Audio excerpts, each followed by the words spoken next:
بسم اللہ الرحمن الرحیم۔ السلام علیکم۔ میری کہانی میری زبانی، کچھ کھٹی کچھ میٹھی۔ میری دوسری بیوی کی خالہ میرے شہر میں رہتی تھی۔ سابقہ بیوی اکثر اپنی خالہ کے ہاں ان سے ملنے بہاول نگر آیا کرتی تھی۔ ایک دن ان کی خالہ ہمارے گھر آئی اور کہنے لگی کہ ایک ضروری کام ہے، ہمارے گھر آؤ۔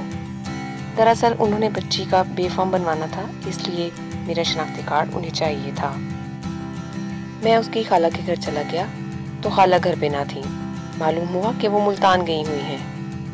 انہوں نے کہا کہ فارم وغیرہ پر کر لو اور اس کی کزن کو دے جاؤ۔ کزن نے مجھے کمرے میں بلایا اور خود چائے بنانے چلے گئی۔ اس وقت روم میں ہم دونوں اکیلے موجود تھے۔ بس 4 سال کی دوری کے بعد جذبات بے قابو تھے۔ جیسے ہی اس نے مجھے دیکھا میرے ساتھ لپٹ کر رونے لگی اور روتے روتے کہنے لگی مجھ سے بہت بڑی غلطی ہوئی ہے، مجھے ایک موقع اور دے دو۔ اس بات کا علم چونکہ میرے گھر والوں کو نہیں تھا تو میں نے اس سے کہا مجھے اپنے گھر والوں سے مشورہ کرنا ہے۔ میں نے گھر والوں سے بات کی تو انہوں نے صاف انکار کر دیا۔ میں نے یہ بات اپنی سابقہ بیوی کو بتائی تو وہ کہنے لگی میں خود گھر والوں کو منا لوں گی۔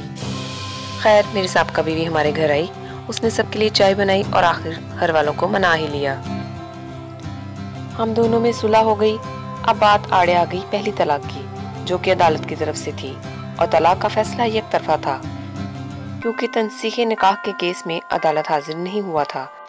علماء سے معلوم کیا تو پتہ چلا کہ عدالتی طلاق کی کوئی شرعی حیثیت نہیں ہے۔ یہ طلاق نہیں ہوئی تو اس بات پر معاملات طے ہو گئے۔ لیکن شاید یہ صلح ہمیں راس نہیں تھی۔ صلح ہونے کے بعد جب ہم اسے اپنے گھر لے آئے تو اس کے بھائی نے اپنے چھوٹے بہنوئی کے آنے کے بعد رخصت کرنے کا کہا اور ٹال مٹول کرنا شروع کر دیا، جس پر ہم دونوں کا آپس میں پھر جھگڑا ہو گیا۔ اب پھر اس بھائی کے کہنے پر اپنے گھر آنے سے رکی ہوئی ہو، میں نے اسے بولا۔ اس بات سے اور جھگڑا بڑھ گیا۔ میں نے اسے فون پر کہہ دیا کہ اگر تم نے اپنے بھائی کے کہنے پر بہنوئی کے آنے کا انتظار کرنا ہے تو پھر میں تمہیں لینے نہیں آتا۔ یہ بات کر کے میں نے اس بات سے انکار ختم کر دیا۔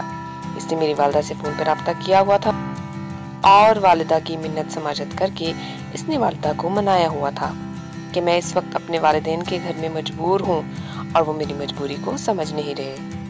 3 ماہ بعد جب اس کا بہنوئی سعودی عرب سے واپس آیا تو میری والدہ نے مجھے بھی منا لیا۔ میں اپنے اہل خانہ اور چندہ رشتہ داروں کے ہمراہ اپنی بیوی کو لینے گیا تو آگے کیا دیکھتا ہوں کہ بہنوئی کے ساتھ نکاح خواہ موجود ہے۔ میں نے کہا یہ سب کچھ کیا ہے، کیا ماجرا ہے؟ جب ہماری طلاق ہوئی ہی نہیں تو ان مولویوں کا یہاں کیا کام؟ ہمارے پوچھنے پر بیوی کے والد بولے کہ ہمارے چھوٹے داماد نے کہا ہے کہ 4 سال گزر گئے ہیں ناراضگی کو دوبارہ نکاح کر کے ہم پہلا اختلاف ختم کرنا چاہتے ہیں، اور اس طرح دوسرا نکاح پھر سے ہو گیا۔ خیر یہاں بھی اس کی مجبوری کو ملحوظ خاطر رکھتے ہوئے یہ بات مان لی گئی تاکہ گھر بن جائے۔ ہم دلہن کو بغیر کسی سامان کے گھر لے آئے کیونکہ انہوں نے پہلی بار میں ہی سارے جہیز کا سامان وصول کر لیا تھا۔ جب میری بیوی گھر آئی تو کچھ دن بعد اس نے کہا میرا سامان لانا ہے، یہاں سے گاڑی بھیج دو، سامان بھائی وغیرہ لوڈ کروا دیں گے۔ ہم نے بڑی گاڑی روانہ کی کیونکہ ہمارا سامان زیادہ تھا، جبکہ جو سامان گھر پہ پہنچا اس میں 1 بیڈ، 1 چارپائی، سیف، الماری اور ضرورت کے کچھ برتن تھے، اس کے علاوہ کچھ نہ تھا۔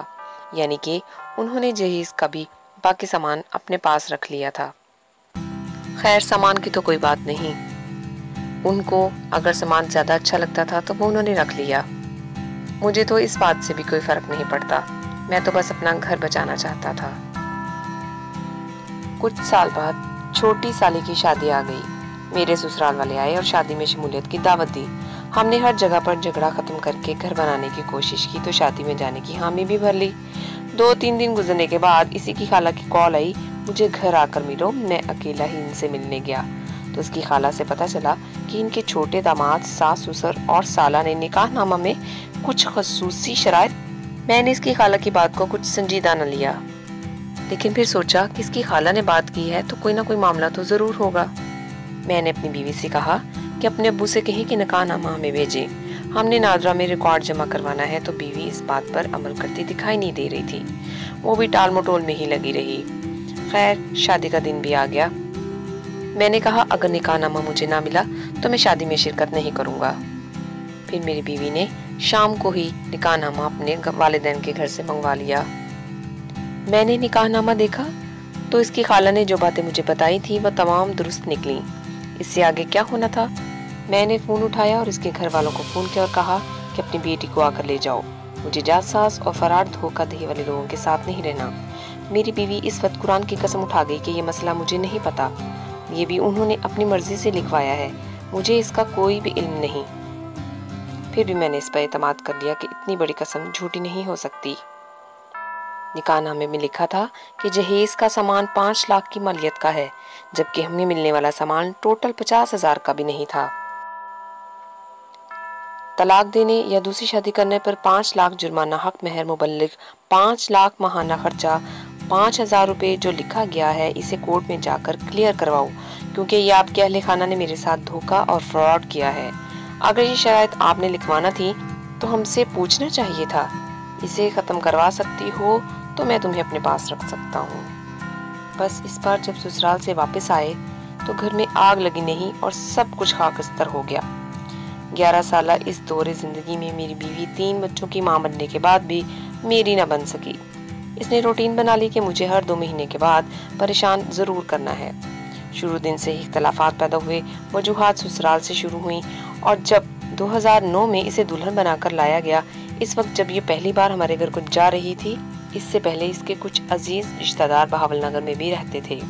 बजाय नई नवेली दुल्हन को घर ले जाने के, ससुराल वालों ने पहले इसे अपने तमाम रिश्तेदारों का घर घुमाया। हमारी बरादरी रिश्तेदारों के रस्म और रवाजों के मुताबिक हमारा इनसे इख्तलाफ था, जो कि हमारे बरादरी और रिश्तेदारों के मुताबिक नहीं थी। खामद की नज़रों के सामने हिजाब कर लेना और खामद की गैर मौजूदगी में सर दुपट्टा पर नहीं लेना और बाजारों में शॉपिंग करने के लिए या रिश्तेदारों के घर के चक्कर लगाते रहना, वो भी मेरी बगैर इजाज़त के, ये सब कुछ मुझे बर्दाश्त नहीं था। और इसके अलावा ये इख्तलाफ भी कि लंबी चौड़ी दूर दराज की रिश्तेदारियों पर जाना, जो कि सास के, मामू के, पुप्पो के, चाचा के वगैरह वगैरह के जवान लड़कों के साथ गले मिलना, हाथ मिलाना, गपशप लगाना, ये तो हमारी बरादरी में किसी सूरत में बर्दाश्त नहीं था। मेरी बेटी 10 साल की हो चुकी थी और शुरू ही से मेरा और मेरे ससुराल वालों का इनके माहौल की वजह से झगड़ा रहता था। बेटियां अल्लाह पाक की रहमत भी हैं और हमारे लिए अहम भी हैं। इनकी तरबियत इस तरह करें कि जब ये हमारे घर से अपने घर जाएं तो इन्हें किसी किस्म की मुश्किल पेश ना आए, इनकी ज़िंदगी में सुकून ही सुकून लिखा जाए। छठा इख्तलाफ ये कि बनने संवरने पर हुआ। जब बीवी खामन के पास है तो इसने कभी साफ कपड़े नहीं पहने, लेकिन जब इसने कज़नों के घरों में जाना होता, रिश्तेदारों के घर में जाना होता तो खूब बन संवर के जाती।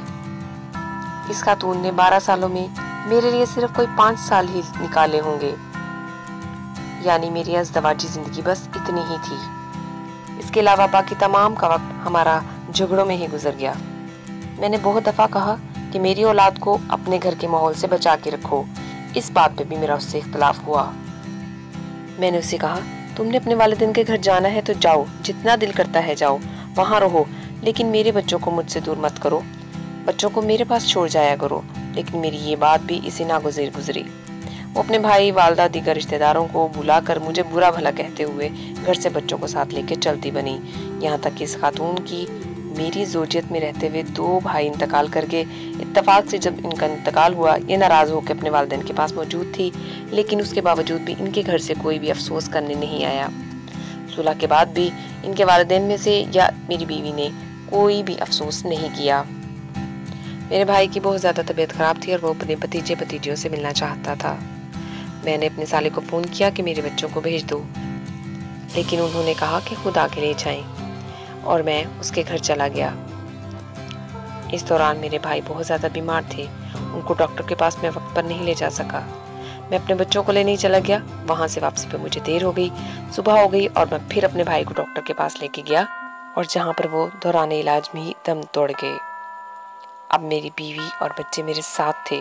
मेरे घर में भाई की मैयत मौजूद थी। सबसे पहले भाई के इंतकाल की खबर मैंने अपने ससुराल वालों को दी, लेकिन ससुराल वाले ऐन जनाजा के वक्त तशरीफ लाए और जनाजा पढ़ते ही मर्द हज़रात रुखसत हो गए और साले सालियाँ वगैरह कुलख्वानी के लिए रुक गए। अगले दिन कुलख्वानी हुई तो ये भी चल दिए।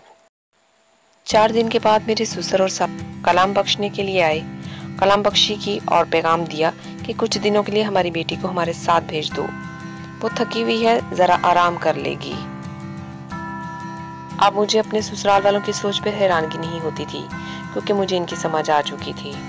मुझे पता चल गया था कि ये खातून जो मेरे पास बीवी के रूप में मौजूद है, इसे ना तो पहले तलाक लेने का दुख था और ना ही अब मेरे पास रहने की या ना रहने की परेशानी है। इसका दोबारा मेरी जिंदगी में आने का मकसद सिर्फ और सिर्फ इंतकाम था, बस इसी चीज का कि मैंने इसे छोड़कर दूसरी शादी क्यों की थी। हालांकि मैंने दूसरी शादी इनका फैसला ले लेने के बाद की थी, और दूसरी बीवी ने जब मुझसे तलाक ली तो वो मुझ पे जाते जाते एहसान कर गई, जिसे मैं सारी जिंदगी नहीं भुला सकता। इस खातून ने मुझसे दूसरी बार इंतकाम लेने के लिए इस जाल में मुझे फंसाया। मेरी वालिदा, जिसकी रोजाना आकर वे मिन्नतें करती थी, आज इसको गालियां दे रही थी। आपके साथ इस स्टोरी को शेयर इसलिए किया है कि आपको जिंदगी की हकीकत का पता लग जाए। जिसे अपनी जिंदगी से निकाल दिया, इस पर एतमाद करके कितना बड़ा धोखा किया। मेरी जिंदगी के साथ ऐसा हुआ, लेकिन अब भी मेरे इस सारे खेल में कसूरवार सिर्फ अपनी बीवी को नहीं ठहराता, क्योंकि मैं ये भी जानता हूँ कि इसके पीछे इसकी वालिदा, बहनें, भाई सब शामिल हैं। मेरी बीवी जो मेरे साथ नहीं आबाद हो सकी, ना खुशी से जिंदगी बसर कर सकी, इसके पीछे इसके खानदान का हाथ था। मेरी बीवी मेरे बच्चों को मेरी वालिदा और बहनों से मिलने से भी मना करती थी। खैर, इन तमाम झगड़ों के होते होते एक बार फिर इसके भाई ने यही कहा कि इसे तलाक दो, हम इसे लेने आ रहे हैं। फिर क्या, ससुराल वाले आए, मेरे बच्चों को लिया, अपनी बेटी को लिया और चलते बने। अब मैं बस यही सोच सकता हूँ, कितनी हंसती खेलती जिंदगी थी मेरी। बच्चों से बहारें आ गई और बच्चों के जाने से जिंदगी भी उजड़ गई। तमाम वालिदैन से मेरी अपील है कि अपनी बेटियों की तरबियत इस तरह से करें कि जिस तरह इनके ससुराल में इज्जत हो। मेरी जिंदगी जैसे बर्बाद हुई है, ऐसे किसी और की जिंदगी बर्बाद मत होने दें। आपका एक इंतकाम 5 अफराद की जिंदगी खराब कर रहा है। पहले आपकी बेटी, जिसे एक बार आपकी खुद साख्ता अदालती तलाक हुई, लेकिन खुशकिस्मती से यही शादी दोबारा बहाल हो गई। इंतकाम की इस आग ने बच्चों के सर से बाप का साया उठा दिया, जिनको अभी तक सही तरह से होश भी नहीं आई थी। उन मासूम बच्चों का क्या कसूर? एक बार सोचकर देखें कि एक दिन हम सब ने मरना है और रोज़े महशर हमारे हर अमल का हिसाब होना है। अगर मैं इतना कुछ बर्दाश्त करके आपकी बेटी को वापस ला के बसा सकता हूँ, तो फिर मेरी औलाद का मुस्तकबिल इतना तारीक क्यों बना रहे हैं? क्यों मुझे इनकी परवरिश करने नहीं दी जा रही? अल्लाह हाफिज।